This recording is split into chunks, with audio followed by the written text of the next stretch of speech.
નમસ્કાર દોસ્તો, સ્વાગત છે તમારું મારી યુટ્યુબ ચેનલ અર્ચના ક્રિએટર સ્ટુડિયોમાં। દોસ્તો, જેમણે આપણી ચેનલ સબસ્ક્રાઇબ કરી છે તેમને દિલથી ખૂબ ધન્યવાદ, અને જે ચેનલ ઉપર નવા આવ્યા હોય તે ચેનલને જરૂરથી સબસ્ક્રાઇબ કરી લેજો, કારણ કે તમને અહીં મળશે editing, designing, choreography, stylish font, song mixing વગેરે વિશેના વિડીયો। તો દોસ્તો, આજના વિડીયોની અંદર હું તમને એક ટેક્સ્ટ ઇફેક્ટ બનાવતા શીખવીશ, તે પણ મોબાઈલની અંદર, અને એક સરસ મજાનું ટેક્સ્ટ ઇફેક્ટ કઈ રીતે બનાવી શકશો તે તમને આજે આ વિડીયોની અંદર પિક્સેલ લેબ એપ્લિકેશનમાં બનાવતા શીખવીશ। ઘણા સમયથી ઘણી રિક્વેસ્ટો જોવા મળી હતી, ઇન્સ્ટાગ્રામ અને કોમેન્ટ બોક્સમાં પણ આ પ્રકારની રિક્વેસ્ટો જોવા મળી હતી કે ભાઈ 100K ફોલોવર્સનો ટેક્સ્ટ ઇફેક્ટ વિડીયો લાવો। તો આજના વિડીયોની અંદર હું તમને સરસ મજાના ટેક્સ્ટ ઇફેક્ટ વાળો વિડીયો બનાવી અને તમને શીખવીશ કે તમે પણ આવા સરસ મજાના ટેક્સ્ટ ઇફેક્ટ બનાવી શકો છો। આ વિડીયોની ડિસ્ક્રિપ્શનમાં તમને જે પણ મટીરિયલ યુઝ કરીશ અને અહીંયા જે હું નામ બનાવવાનો છું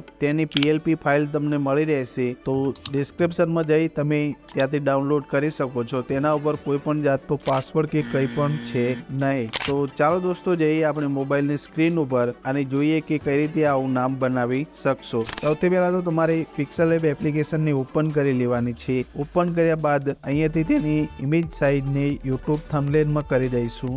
પછી તમારે એક આવી કલર પેટર્નને અહીંયા એડ કરવાની છે, જે PNG માં તમને મળી રહેશે, તે પણ મટીરિયલની સાથે મળી રહેશે। તો તમે ડિસ્ક્રિપ્શનમાં આપેલ લિંક ઉપર જઈ અને આ પેટર્નને ડાઉનલોડ કરી શકો છો। પેટર્નને અહીંયા એડ કર્યા બાદ તેને નાની કરી દેવાની છે। અહીંયા જે ન્યૂ ટેક્સ્ટનું ઓપ્શન છે તેના ઉપર ડબલ વાર ક્લિક કરી અને જે ફોન્ટ ઇફેક્ટ તમારે બનાવવાના છે તે નામ અહીંયા લખી લેવાનું છે। તો હું આજે તમને 100K ફોન્ટ અહીંયા બનાવતા શીખવીશ। પાછળથી તમે ફોલોવર્સ પણ આ જ ઇફેક્ટમાં બનાવી શકો છો, તે પણ હું તમને અહીંયા શીખવીશ। પછી તેના કોઈ બી ફોન્ટ સિલેક્ટ કરી લેવાના છે। તો આ રીતે મેં ફોન્ટ પણ લઈ લીધા છે। પછી શબ્દોની વચ્ચે થોડી જગ્યા આપી દઈશું, અહીંયાથી સ્પેસિંગમાં જઈશું અને 4-5 જેટલું સ્પેસ આપી દઈશું। પછી રાઈટ ક્લિક કરીશું, અહીંયા રિલેટિવ પોઝિશનમાં જઈ અને નામને મિડલમાં કરી દઈશું। પછી અહીંયા કલરમાં જઈશું, કલરમાં ગયા બાદ અહીંયા કલરમાં પ્લસનું આઇકન છે તેના ઉપર ક્લિક કરીશું। અહીંયા જે એક ડ્રોપનું આઇકન છે તેના ઉપર ક્લિક કરી અને જે આપણે કલર પેટર્ન લીધી છે તેના ઉપર અહીંયા ક્લિક કરીશું। પછી આપણે અહીંયાથી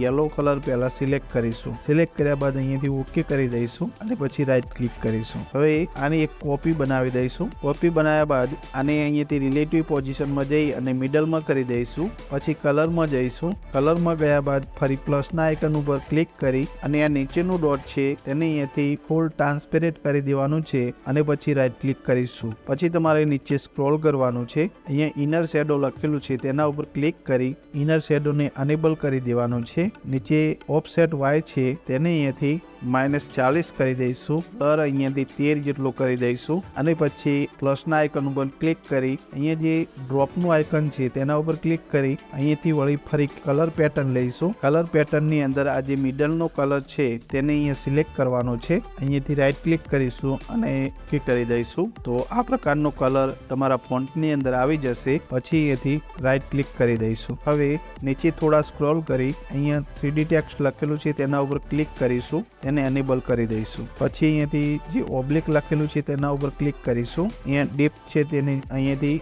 1 કરી દઈશું। નીચે સ્ક્રોલ કરશું, અહીંયા ડાર્કન છે તેને 0 કરી દઈશું। પછી નીચે સ્ક્રોલ કરી અહીંયા જે લાઇટિંગનું ઓપ્શન છે તેને અહીંયાથી બંધ કરી દઈશું અને અહીંથી એંગલ આપણે 245 કરી દઈશું। પછી આપણે અહીંયાથી ડીપ્થને 2 જેટલી કરી દઈશું અને અહીંયાથી રાઈટ ક્લિક કરીશું। હવે આને એક ફરી કોપી કરી દઈશું। કોપી કર્યા બાદ નીચે સ્ક્રોલ કરીશું, અહીંયા જે 3D ટેક્સ્ટ છે તેને અહીંયાથી ડિસેબલ કરી રાઈટ ક્લિક કરીશું। ઇનર શેડોમાં જઈશું, અહીંયાથી પણ આને બંધ કરી રાઈટ ક્લિક કરીશું। સ્ટોકમાં જઈશું, સ્ટોકને અનેબલ કરીશું। પ્લસના આઇકન ઉપર જઈ અહીંયા ડ્રોપમાં જઈશું અને ફરી યલો કલરનો સ્ટોક આપણે લઈ લઈશું અને રાઈટ ક્લિક કરીશું, ઓકે કરી દઈશું। અહીંયાથી ફરી રાઈટ ક્લિક કરી આ નામને રિલેટિવ પોઝિશનમાં જઈ અને મિડલમાં કરી દઈશું અને રાઈટ ક્લિક કરીશું। ફરી તેની એક કોપી કરીશું। કોપી કર્યા બાદ અહીંયા સ્ટોકમાં જઈશું, સ્ટોકને અહીંયાથી ઓફ કરી દઈશું, રાઈટ ક્લિક કરીશું। પછી ઇનર શેડોની અંદર જઈશું, ઇનર શેડોને અનેબલ કરી ઓફસેટ Y છે તેને 40 કરી દેવાનું છે, બ્લર અહીંયાથી 13 કરી દઈશું અને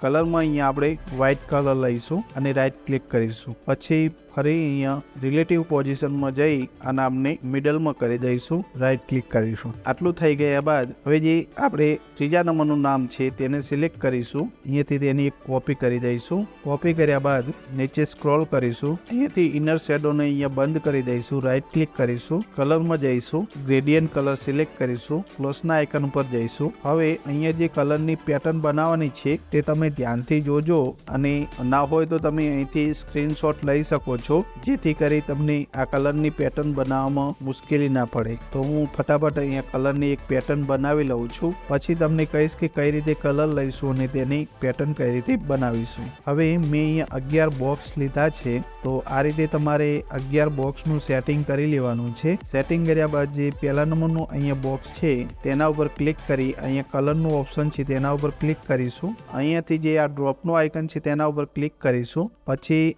જે કલરનું આપણે પેટર્ન છે તેમાં જઈ અને આ કલરને અહીંયા સિલેક્ટ કરીશું, રાઈટ ક્લિક કરીશું, અહીંયાથી ઓકે કરી દઈશું. હવે આ રીતે એક આ બોક્સ છોડી અને જે મિડલનું બોક્સ છે તેને સિલેક્ટ કરીશું. અહીંયા કલરના ઓપ્શનમાં જઈશું, અહીંયાથી આપણે કલરને ફૂલ વ્હાઇટ કરી દઈશું, ઓકે કરીશું. આ રીતે આ બાજુ જે એક બોક્સ છે આ બોક્સ તેની અંદર પણ આપણે એક વ્હાઇટ કલર લઈ લઈશું. જે હવે અહીંયા મિડલનું બોક્સ છે તેની અંદર આપણે થોડો બ્લેક કલર લઈ લઈએ, ઓકે કરી દઈશું. પહેલી પેટર્ન તમારે આ રીતે બનાવવાની છે. 2 કલર વ્હાઇટ લેવાના છે, એક બ્લેક અને બીજા જે કલર આપણે પેટર્નમાં બતાવ્યો તે રીતે લેવાનો છે, ઓકે કરીશું. આટલું થઈ ગયા બાદ અહીંયાથી રાઈટ ક્લિક કરી રિલેટિવ પોઝિશનમાં જઈ અને નામને મિડલમાં કરી દઈશું અને અહીંયાથી ટુ બેક કરી દઈશું. ટુ બેક કર્યા બાદ નીચે સ્ક્રોલ કરીશું, 3D શેપમાં જઈશું. અહીંયા જે ડીપ 1 છે તેને થોડું આ રીતે વધારી દઈશું. વધાર્યા બાદ અહીંયાથી રાઈટ ક્લિક કરીશું, ફરી તેની એક કોપી કરી લઈશું. કોપી કર્યા બાદ ફરી કલરમાં જઈશું. અહીંયા ગ્રેડિયન્ટ કલરને સિલેક્ટ રાખી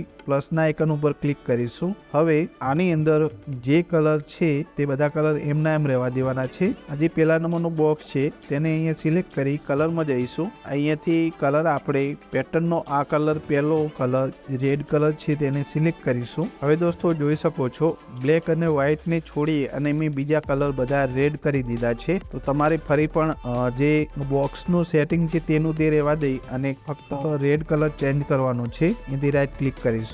આ નામને રિલેટિવ પોઝિશનમાં આવી અને મિડલમાં કરી દઈશું.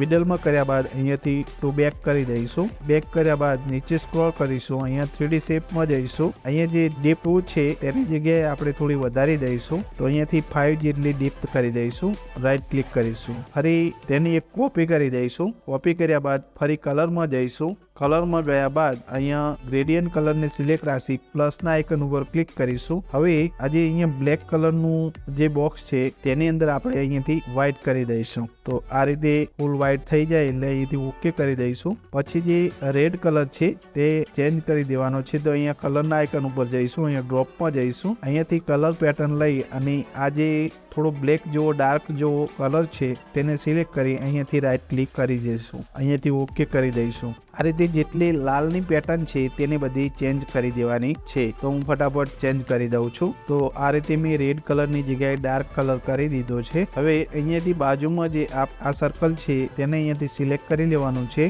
અને ઓકે કરી દઈશું. પછી અહીંયાથી રાઈટ ક્લિક કરીશું. આ નામને રિલેટિવ પોઝિશનમાં આવી અને અહીંયાથી મિડલમાં કરી દઈશું, ઓકે કરી દઈશું. મિડલમાં કર્યા બાદ અહીંયાથી ટુ બેક કરી દઈશું. નીચે સ્ક્રોલ કરી 3D ટેક્સ્ટમાં જઈશું. અહીંયા ડીપ્થ છે તેને થોડું વધારી દઈશું. આ રીતે 7 જેટલું કરી અહીંયાથી રાઈટ ક્લિક કરીશું. હવે અહીંયા થોડું સ્ક્રોલ કરી શેડો છે તેની અંદર જવાનું છે, તેને અનેબલ કરવાનું છે. હવે અહીંયાથી શેડોનું સેટિંગ આ રીતે કરવાનું છે. ઓપેસિટી 96 રાખવાની છે. બ્લર અહીંયાથી 29 કરીશું. ઓફસેટ X છે તે -27 અને ઓફસેટ Y છે તેને 44 કરી દઈશું. આટલું થઈ ગયા બાદ અહીંયાથી રાઈટ ક્લિક કરીશું. હવે નામ તમારું બનીને તૈયાર થઈ ગયું છે. અહીંયાથી તમે કોઈ બી બેકગ્રાઉન્ડનો કલર રાખી શકો છો. તમારા હિસાબથી તમે કલર સિલેક્ટ કરી શકો છો. આટલું થઈ ગયા બાદ આપણે આ બેકગ્રાઉન્ડને ટ્રાન્સપેરેન્ટ કરી સેવ ઉપર ક્લિક કરીશું. સેવ ઇમેજમાં જઈશું. અહીંયાથી કસ્ટમ સાઇઝને